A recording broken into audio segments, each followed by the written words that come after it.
Back, big fight this, up against a very class competitor. Yeah, big fight. Competitor. Yeah. How do you feel, mate?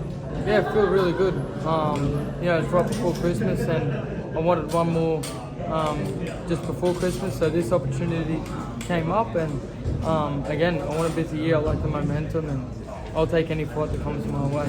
What do you know about Paul Fleming? He spoke a lot about his amateur career today, and obviously being one of the youngest fighters ever signed at top rank. Is he a person, when you first got into boxing, you knew a bit about him and that? Oh yeah, look, I've definitely watched Paul over the years, and he's only had the one loss, and he's got right up there for a world title eliminator. You don't get there by accident, so to be able to get the opportunity to share the ring with him, I'm grateful for that. But I need to make sure that I get this win by all means. Now, speak on that.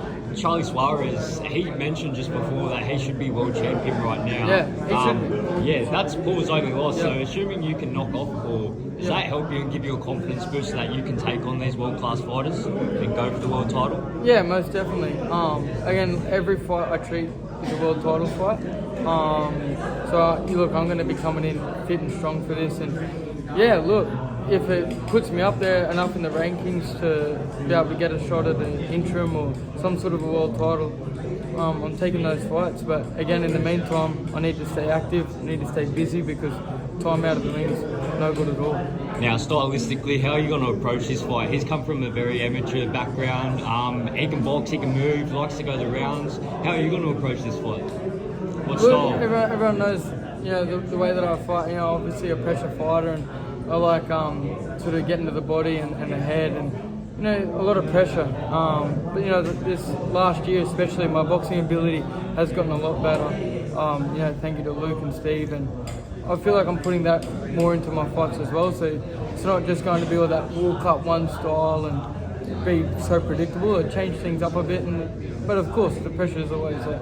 You've headlined some big cards yourself this year, two big ones, and now you're fighting on probably another massive card. What do you think about Jai Matai versus Sakara, and how much Jai Matai's doing for the sport of boxing in Australia and a lot for Polynesia and overseas? Yeah, Jai's amazing. He's doing big things, and I look up to Jai and what he does. And you look at him, look how active he is, and look where he is in the ratings. He's right up the top, and he's still fighting the best until he gets that mandatory for the unification. So that's sort of something I want to follow in his footsteps and do myself. And to be a part of this card and be one of the main support acts for it is huge.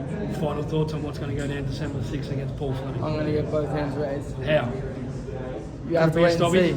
Could be a stoppage, could go the distance. A couple of the fights have gone the distance, and I lost to George, but I'll be winning this one.